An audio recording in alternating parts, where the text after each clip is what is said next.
So after I gave it a stir, I added it to my crock pot. And I know y'all probably saying, I ain't see her put no seasoning in that soup.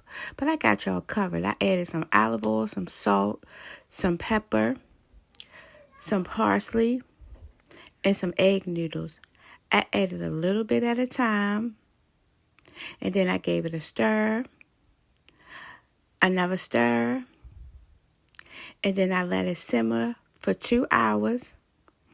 And boom, just like that, you got yourself a nice hearty turkey soup ready to serve. So I gave my granddaughter some and she liked it so much she went back for seconds. I'm going to let y'all hear what she had to say.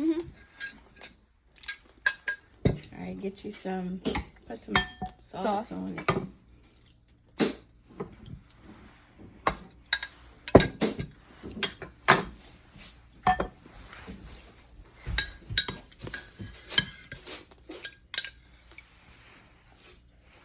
I thought I could eat that. You gotta blow it.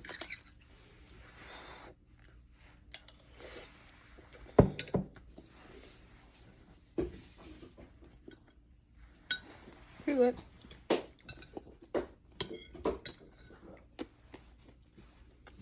So the next time you have turkey left over, try this turkey soup recipe. You're gonna love it.